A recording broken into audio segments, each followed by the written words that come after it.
As you can see from our example, the concepts of neural networks is not completely foreign to us. They are actually in some way very similar to the regression models that we studied before. In fact, you can view the regression models as a simple neural network that only has the input layer and output layer without any hidden layers. For example, if we have 3 independent variables,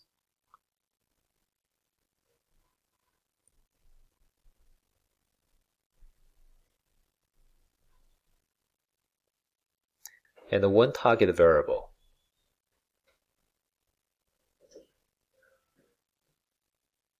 the regression model can be modeled like this.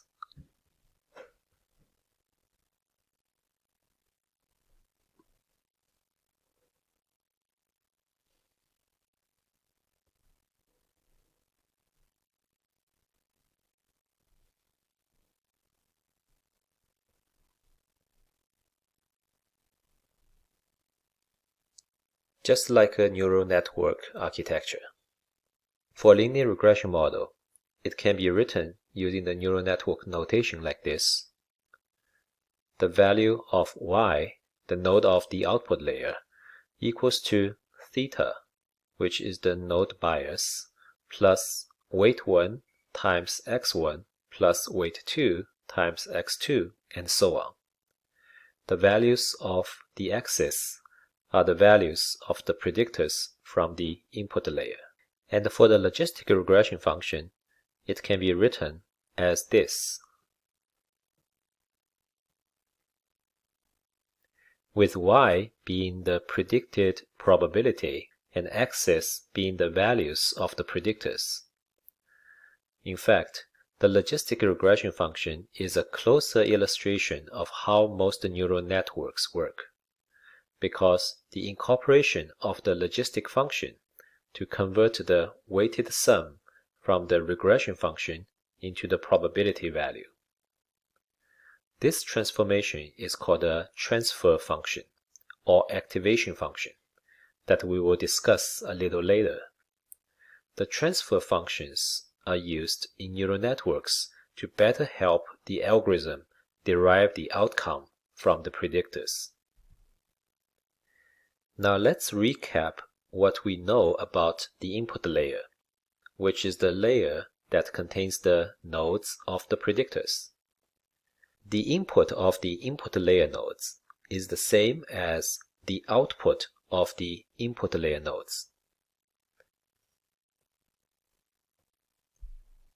because they are simply the values of the predictors. The number of input layer nodes is the same as the number of predictors in the problem.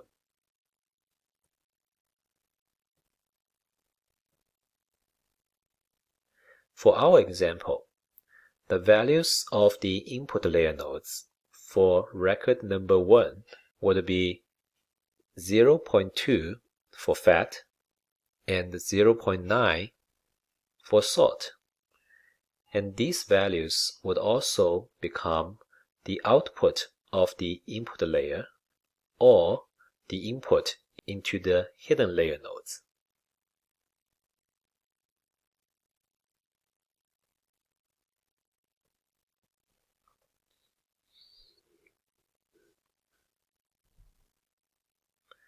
Well, what happens in the hidden layer? How does the hidden layer help bridge the gap or differences between the input and output layers? Well, in our simple example, we have 3 nodes in the hidden layer, nodes 3, 4, and 5. The inputs of the hidden layer are the outputs of the input layer. For record number 1, it would be 0.2 for fat and 0.9 for salt.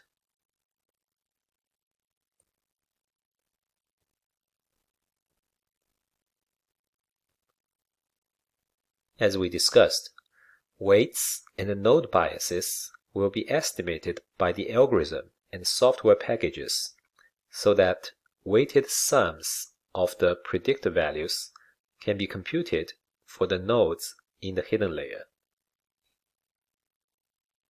However, to arrive at the final values of the nodes in the hidden layer, a function is often applied to the weighted sum to help get the weighted sum closer to the desired outcome value.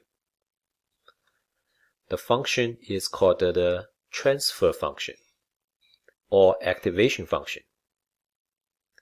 And let's call this function g. The transfer function g is where the magic happens to reconcile the differences between the input and output layers. Now let's look at how it does that in the next slide. The transfer function is a very important concept in neural networks. It is instrumental in modeling the relationships and bridging the gaps between the predictor variables and outcome variables. There are many possible transfer functions, and that is why we say that neural networks are very flexible to model complex relationships. There are a number of popular transfer functions used in neural networks, and they are the linear function,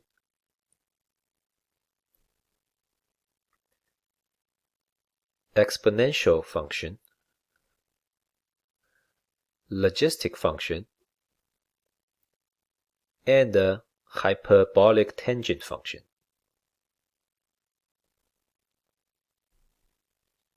Both logistic and hyperbolic tangent functions are what we call the sigmoidal function, meaning that if you plot all the possible values produced by these functions, they would form an S-shaped curve, with both ends reaching some minimum or maximum values. We will talk more about this a little later. But the first popular transfer function is the linear function, which proposes a linear relationship between the input and output, as the function here shows. The output of the linear function is found by multiplying the coefficient b, or weight, by the input value s. It indicates that 1 unit increase or decrease in s results in a change of the output value by b. This function is simple but less flexible, as it only models a linear relationship, which may not always be true in the real world.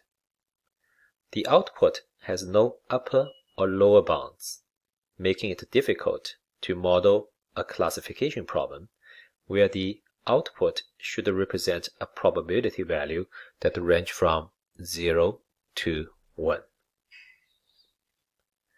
The second popular transfer function is the exponential function, where the output is the exponent of s, or in other words, e, the mathematical constant or natural number, which is about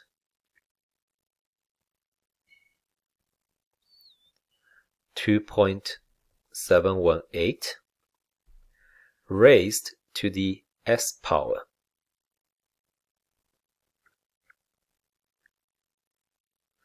This result is more flexible than the linear function, but it still has no upper or lower bounds, making it less suitable for classification problems for the same reason discussed before.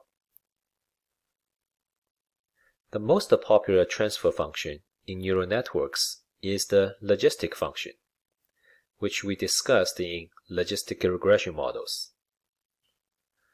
The logistic function is computed using 1 over 1 plus e raised to the negative s power. As we discussed in logistic regression, this function is used to compute the probability values. Therefore, the function would produce a number that's between 0 and 1. It is a sigmoidal function because if you plot all the possible values of the function, they form an S-curve with a maximum value of 1 and a minimum value of 0. The function is the most popular one because of its flexibility and the suitability for classification problems where the probability values are the desired outcomes.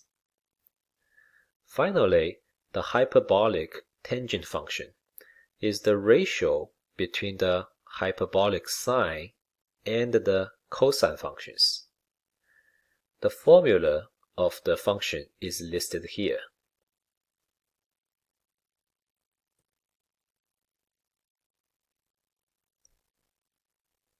It can be computed as the ratio between e raised to the s power minus e raised to the negative s power and e raised to the s power plus e raised to the negative s power. The outputs also form an S-shaped curve, but the number would be between -1 and a +1. However, it can be easily transformed into probability values as well. There are other transfer functions that are beyond the scope of this class, but these are the 4 most popular transfer functions used in neural networks, and usually sufficient for most of the neural nets applications. The purpose of the transfer function is to convert the input values to output values, so that the output values are getting as close to the actual values as possible. This is essentially how neural networks derives the models for prediction and classification. To better illustrate how neural networks work, let's work through a simple neural networks example by hand so that you understand the inner workings of the methodology. We are going to use the small sample data of consumer preference for various processed cheese. The 2 predictors or input variables in the data set are the relative presence of fat and salt in the cheese. As you can see from the data, we have already normalized these 2 variables so that both of them are on the same scale, ranging from 0 to 1, with 0 being the minimum amount possible in the manufacturing process of the cheese, and 1 being the maximum amount. The target variable is acceptance, which indicates whether the consumers liked or disliked the cheese. As you can see, this is a binary classification problem, where the target variable is categorical with 2 distinct classes, like and dislike. Let's use like as the target class, or class 1, and dislike as the non-target class, or class 0 in this case.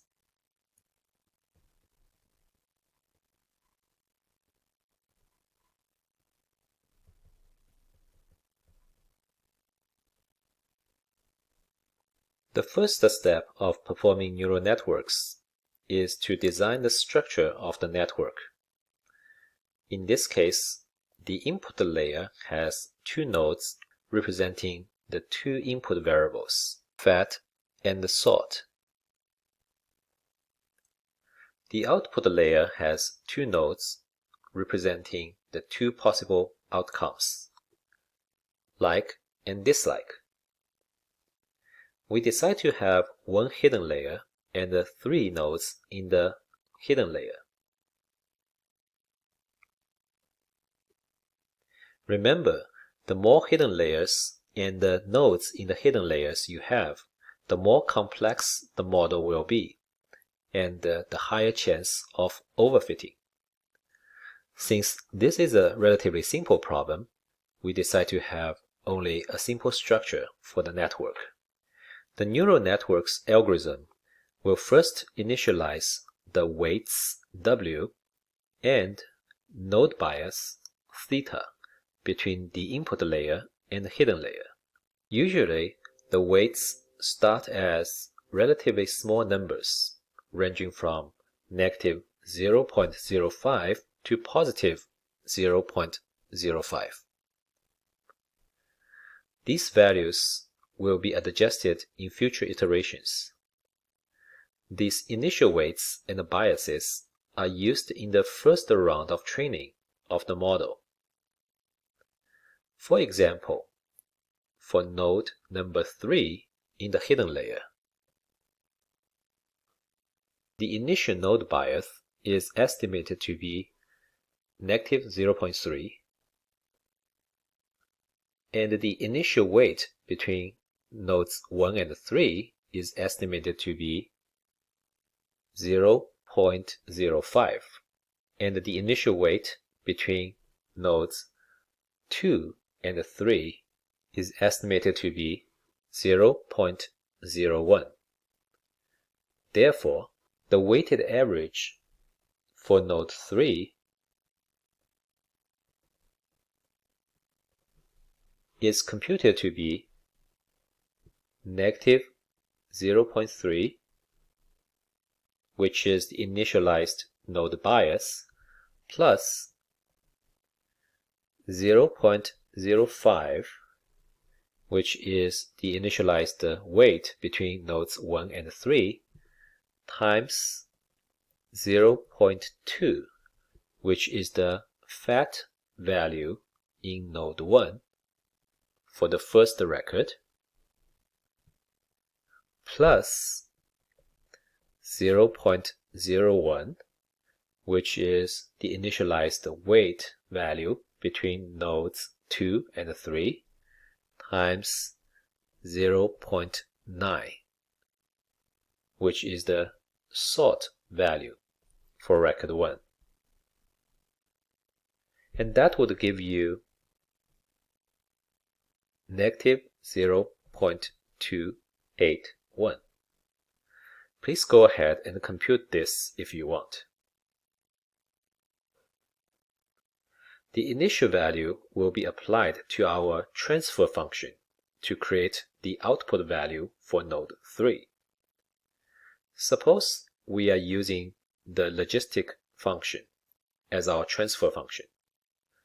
By applying negative 0.281 into our logistic function here, we are going to get the output value of 0.43 for node 3. The same is done to obtain the output values for nodes 4 and 5. Please pause the video and compute these values to see if you also get 0.51 and 0.52 for nodes 4 and 5 respectively.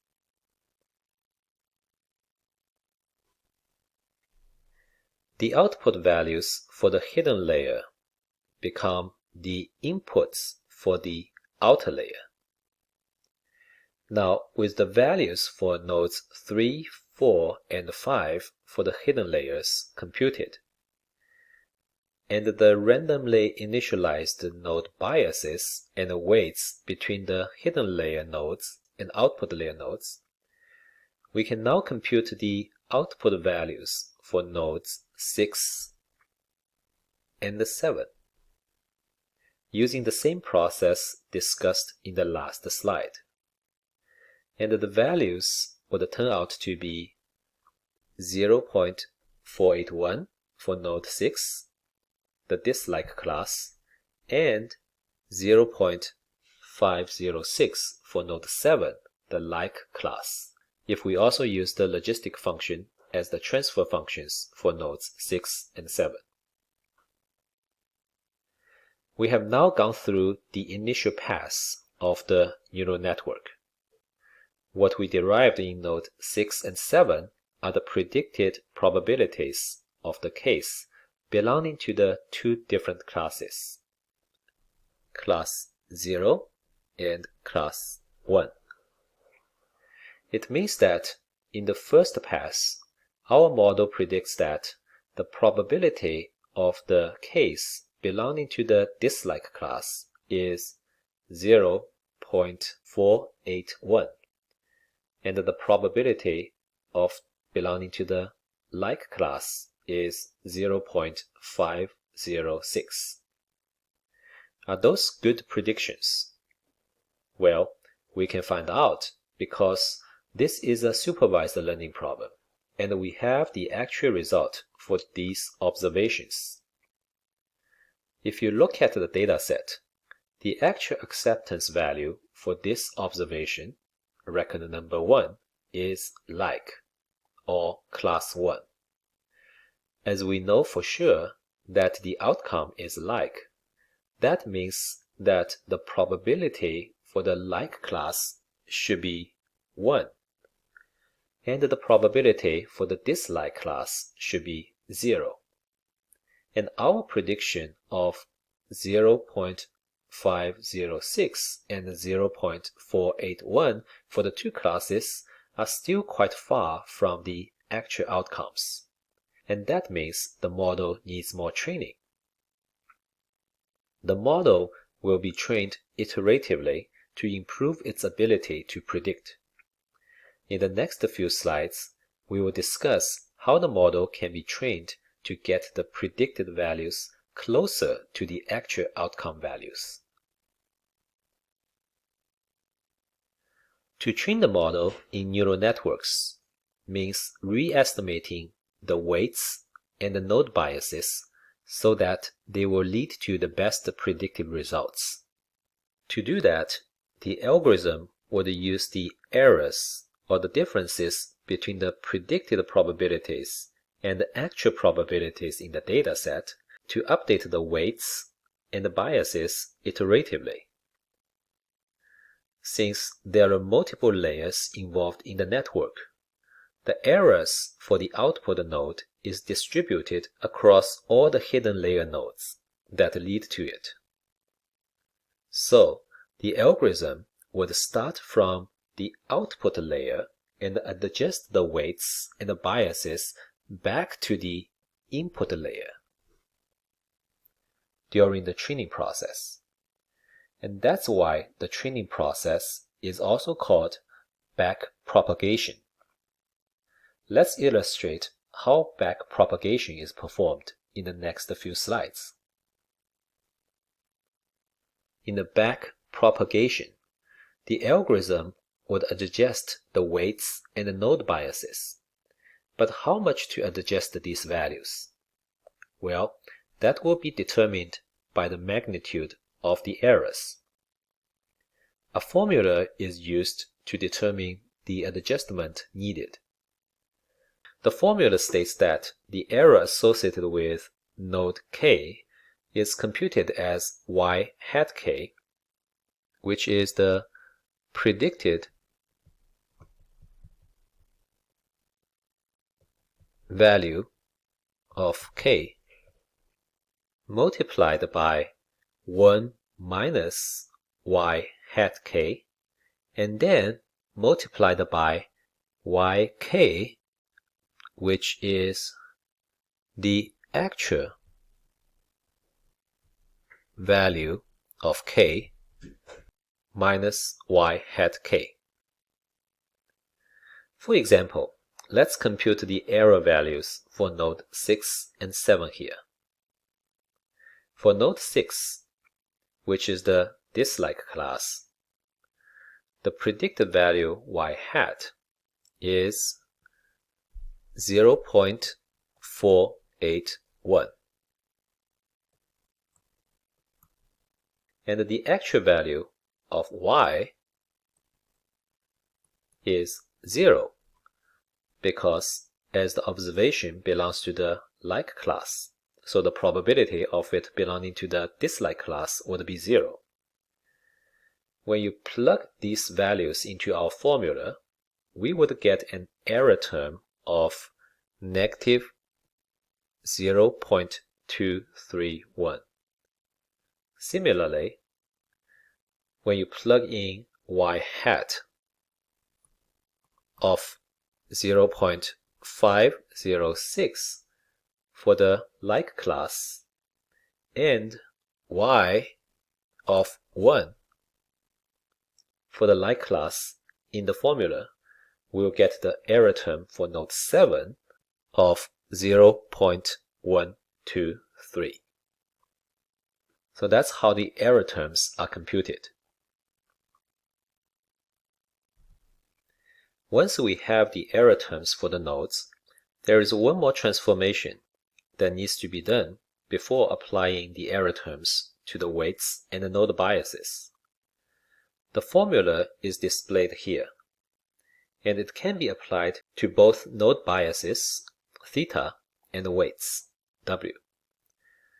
The formula calls for the old node bias and the weight to be updated by adding the learning rate, L, multiplied by the error value computed in the last slide. This formula introduces a new concept called the learning rate. The learning rate is also called the weight decay parameter, and it is a constant ranging typically between 0 and 1, which controls the amount of change in weights from one iteration to another. As you can imagine, the larger the learning rate, or the closer the learning rate is to 1, the more drastic changes will be applied to the node biases or weights. And the smaller the learning rate is, or the closer it is to 0, the smaller the change. In the extreme case of learning rate being 0, no change will be applied to the weights or biases. So why do we need the learning rate parameter here? The learning rate helps control the speed of learning, or adjusting the parameters in the model. The larger the learning rate, the faster the learning process becomes. But that tends to lead to a model that overfits the training data. If we choose to make smaller adjustments during each iteration by specifying a relatively small learning rate, then there is less a chance of overfitting in the model. Therefore, learning rate is an important parameter to help avoid overfitting, especially in data that display complex relationships between the inputs and outputs. Now let's see how backpropagation works to adjust the weights and the node biases in our example.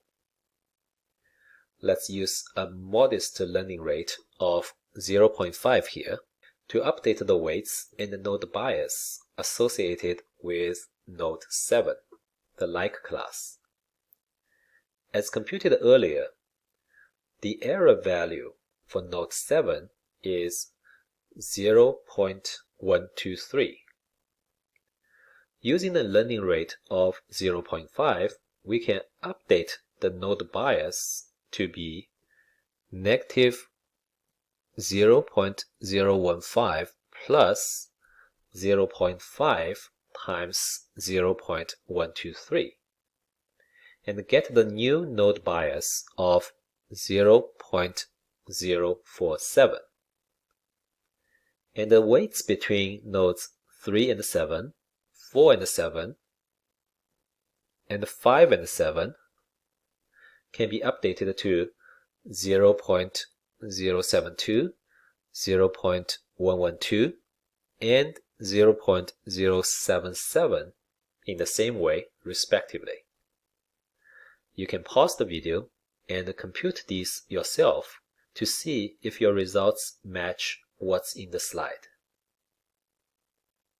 Now, with the updated node bias and the weights associated with node 7, we can update the predicted probability of the observation belonging to the like class using the logistic function again. As you can see here, the output value of node 7 is now computed to be 0.544. It means that the model predicts that the observation has the probability of 0.544 of belonging to the like class.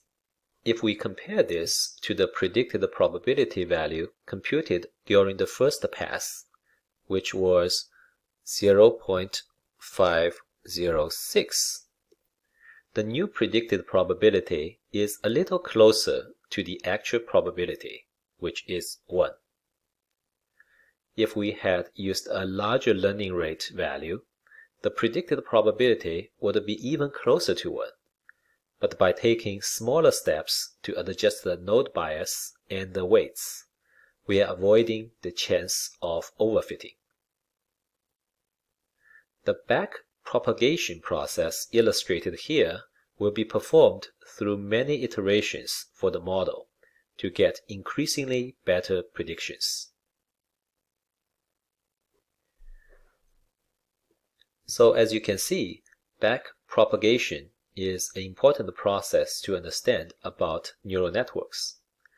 When performing backpropagation, there are two different approaches, each with its advantages and limitations. The first approach is called case updating, which means that the weights are updated after each record is run through the neural network. This is what our illustration of the simple data set used. After a record runs through the network, during each iteration, we update the weights.